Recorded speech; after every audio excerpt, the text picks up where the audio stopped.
नमस्कार मंडळी, मागच्या व्हिडिओमध्ये आपण उज्जैन येथील महाकालेश्वर मंदिराबद्दल सगळी माहिती बघितली होती आणि ह्या व्हिडिओमध्ये आपण ओंकारेश्वर मंदिराबद्दल सगळी माहिती बघणार आहोत।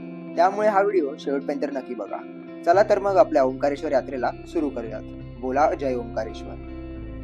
ओंकारेश्वर मंदिर हे 12 ज्योतिर्लिंगांपैकी 4थे ज्योतिर्लिंग आहे आणि हे ज्योतिर्लिंग मध्य प्रदेशमधील खंडवा डिस्ट्रिक्ट मध्ये आहे। नमस्कार।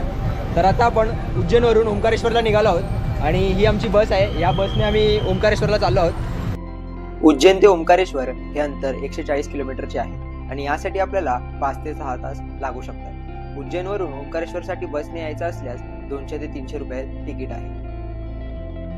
बस आपल्याला ओंकारेश्वर बस स्टँड जवळ सोडते। ओंकारेश्वर बस स्टँड वरून ओंकारेश्वर मंदिराचे अंतर हे 2.5 किलोमीटर आहे। यासाठी तुम्ही रिक्षा करू शकता। तर मित्रांनो, आता आम्ही पोहोचलो आहोत ओंकारेश्वर जवळ आणि ओंकारेश्वर मंदिर इथून मागच्या बाजूलाच आहे। ओंकारेश्वर मध्ये भरपूर हॉटेल आणि धर्मशाळा आहेत, पण आम्ही मात्र गजानन महाराज भक्त निवास मध्येच राहणार। नमस्कार मित्रांनो, आता आपण आहोत ओंकारेश्वरला। जे गजानन महाराजांचे जे भक्त निवास आहे तिकडे आम्ही आलो आहोत आणि इकडे आम्ही हॉलची बुकिंग केली आहे आणि हॉलचे प्रत्येकी पर पर्सन 60 रुपये आहे भाडं। आणि तुम्ही बघू शकताय माझ्या बाजूला हा माझा नवीन मित्र आहे। हे आत्ताच जस्ट दर्शन करून आलाय आणि माझ्या बाजूला बसताय, त्यामुळे मग त्याला विचारत होतं तिचा अनुभव कसा आहे। आपको कैसा लगा मंदिर में जाके? अच्छा लगा। गजानन महाराज भक्त निवास यांची सर्व्हिस ही सगळ्यात उत्तम आहे, त्यामुळे तुम्ही इकडे बिनधास्त येऊन राहू शकता। आम्ही श्रावणात आलो होतो, त्यामुळे इथल्या रूम फुल होत्या, म्हणून मग आम्ही हॉलमध्ये बुकिंग केली होती। हॉलमध्ये आपली गादी टाकून झोपायची सोय होऊन जाते।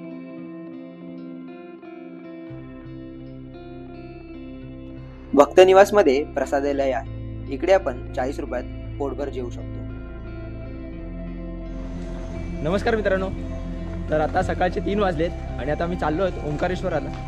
आणि आता मंदिर तर 5 वाजता उघडतं, पण आता आम्ही 3 वाजताच जाऊन लाईन लावतोय, कारण आज सोमवार आहे आणि आज भयंकर गर्दी असेल, त्यामुळे जरा लवकरच जात आहोत।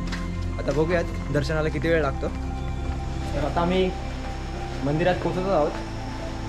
अजून नर्मदा नदीवरती पूल आहे, त्या पुलावरून आता आम्ही जात आहोत वरती। सध्या तरी इकडे कोणीही दिसत नाही सध्या आमच्या मागे, पण आता पुढे जाऊन बघूयात किती गर्दी आहे। समोर आपण बघू शकतोय ओंकारेश्वर मंदिर। ओंकारेश्वर मंदिर हे नर्मदा काठी मंदाता पर्वतावर वसलेलं आहे। हे मंदिर 12 ज्योतिर्लिंगांपैकी एक असून 4थे ज्योतिर्लिंग आहे। हे द्वीप पवित्र चिन्ह ओम च्या आकारामध्ये बनलेलं आहे। थोड्याच वेळात सकाळची काकड आरती होईल, तर त्या आरतीसाठी आम्ही एवढी घाई केली आहे। आता बघूया ती आरती मिळते का। ओंकारेश्वर मंदिरात आज जागा फार कमी आहे, त्यामुळे इकडे 1000 लोक जरी झाली तरी खूप जास्त गर्दी होती आणि आम्ही तर श्रावणात गेलो होतो, त्यामुळे गर्दी लागणारच होती। उज्जैन येथील महाकालेश्वर मंदिरात 1 लाख लोक आली तरी सहज दर्शन होईल, पण इकडे ओंकारेश्वर मध्ये खूप मिसमॅनेजमेंट होते, त्यामुळे तुम्ही दर्शनाला येत असाल तर या गोष्टीची काळजी घ्या। राजा मंदाताने इथे तपस्या करून भगवान शिवाला प्रसन्न केले आणि त्यांच्याकडून इथेच निवास करण्याचे वरदान मागून घेतले आणि तेव्हापासून ही तीर्थनगरी ओंकारेश्वर म्हणून ओळखली जाऊ लागली। फोटोग्राफीला परवानगी नसल्यामुळे तुम्हाला मी आतून दर्शन करू शकतो। तर आता आमचं ओंकारेश्वर मंदिरात दर्शन झालं आहे आणि सकाळी आम्ही 3:30ला लाईन लावली होती आणि जवळजवळ 7:30 वाजले होते आणि आम्ही बाहेर निघालो। जवळजवळ 2 ते 3 तास आम्हाला दर्शनाला लागले। ओंकारेश्वर मंदिरात दर्शन घेऊन आम्ही ममलेश्वर मंदिरात दर्शनाला निघालो। नर्मदा मैया की जय। ओंकारेश्वर आणि ममलेश्वर हे दोन्ही संयुक्त ज्योतिर्लिंग आहेत, त्यामुळे आपल्याला इकडे दोघांचे दर्शन घेणे अनिवार्य आहे। जर तुम्ही ममलेश्वर मंदिरात दर्शन घेणार नसाल तर तुमची ओंकारेश्वर यात्रा ही पूर्ण होणार नाही।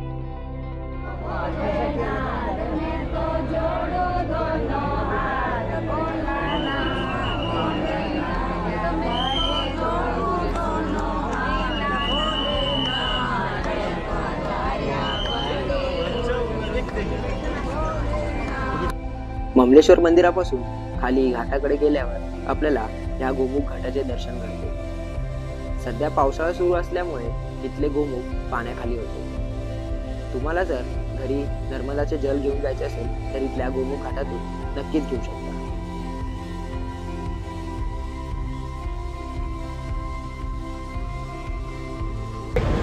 तर आता आम्ही नर्मदा परिक्रमेला सुरुवात केली आहे आणि या ब्रिजवरून आपण जेव्हा खाली उतरतो तेव्हा लेफ्टकडे जी वाट जाते तिथून नर्मदा परिक्रमाची जी वाट आहे ती सुरू होते.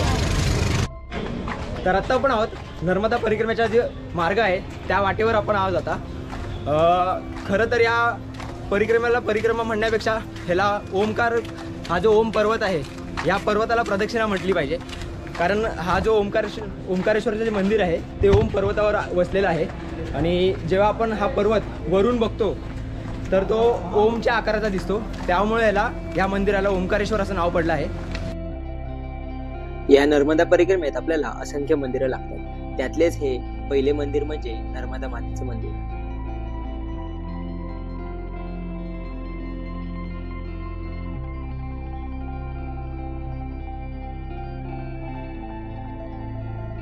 नर्मदा माता मंदिरापासून थोडं पुढे आल्यावर लगेचच आपल्याला प्राचीन केदारेश्वर मंदिर लागते. तर आता आपण आलो आहोत नर्मदा परिक्रमाच्या मार्गावर जे संगमस्थळ आहे इकडे दोन मुख्य नदींचा संगम होता. ते म्हणजे इकडून नर्मदा येते आणि इकडून कावेरी नदी येते. आता आपण तिकडे जातच आहोत. तुम्ही इकडे बघू शकताय प्रचंड प्रमाणे गर्दी आहे आणि भरपूर भाविक इथे स्नानासाठी येतात, आंघोळीसाठी येतात. इकडे कावेरी नदी आहे आणि इकडे नर्मदा नदी आणि इकडे मध्ये दोघांचा संगम होतोय. आता आपण आलो आहोत ऋण मुक्तेश्वर मंदिरात. स्थानिक लोकांच्या मते इकडे आपली ऋण मुक्त होते.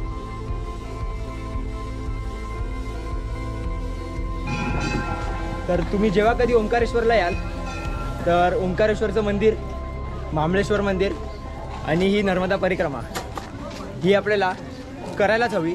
याशिवाय आपली ओंकारेश्वर यात्रा ही पूर्ण होणार नाही. बरीच लोक फक्त ओंकारेश्वर मंदिर करतात आणि मामलेश्वर मंदिर ला भेट देत नाहीत, त्यामुळे त्यांची ओंकारेश्वर यात्रा ही पूर्ण होत नाही. पण ओंकारेश्वर आणि मामलेश्वर हे दोन्ही एक संयुक्त ज्योतिर्लिंग म्हणून मोजले जातात, त्यामुळे आपल्याला दोन्हींचे दर्शन घेतले पाहिजे. हे प्राचीन मंदाता नगरीचे अवशेष आपल्याला इकडे पाहायला मिळत आहेत.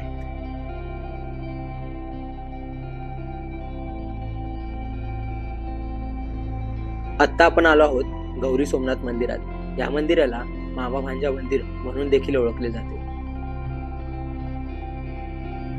नर्मदा परिक्रमा करताना लागणाऱ्या मंदिरांपैकी हे एक महत्त्वाचे मंदिर आहे. इथे असणारे शिवलिंग हे 6 फूट उंचीचे आहे.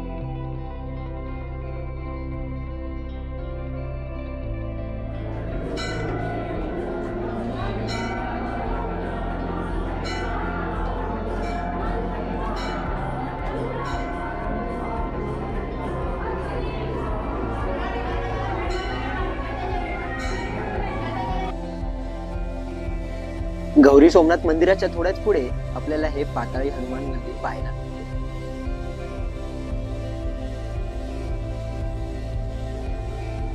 इकडे हनुमान विश्रांती घेत आहेत असे सांगितले जाते.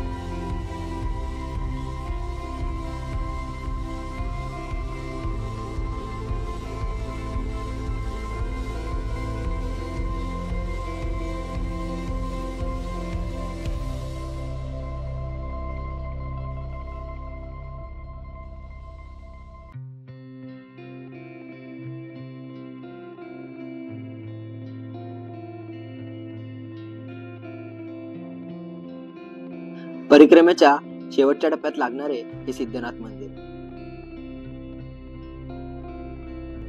मंदिराची अवस्था सध्या बिकट असली तरी मंदिरात आत अजूनही पूजा सुरू आहे.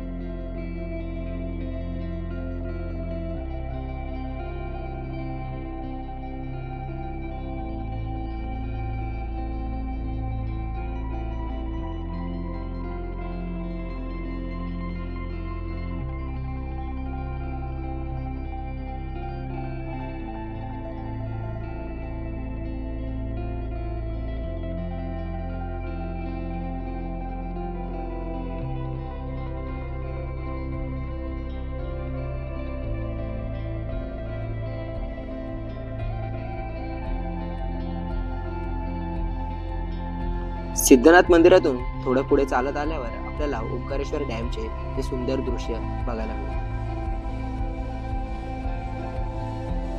तर अशा प्रकारे आता आपली इकडे नर्मदा परिक्रमा पूर्ण झालेली आहे. तुम्ही बघू शकता इकडे की मी आता ब्रिजवरती उभा आहे आणि इकडून जो जुना ब्रिज लागतो तो हार्डली 5 मिनिटं अंतरावरती आहे आणि तिकडे आपली नर्मदा परिक्रमा संपते. ब्रिजच्या पलीकडे गेलो की लगेचच मामलेश्वर मंदिर आहे. नर्मदे हर हर. आशा करतो तुम्हाला हा आपला ओंकारेश्वरचा व्हिडिओ आवडला असेल. तुम्ही जर आपल्या चॅनलवर नवीन असाल तर आपल्या चॅनलला नक्की सबस्क्राईब करा आणि ह्या व्हिडिओला तुमच्या मित्रांपर्यंत शेअर देखील करा. धन्यवाद.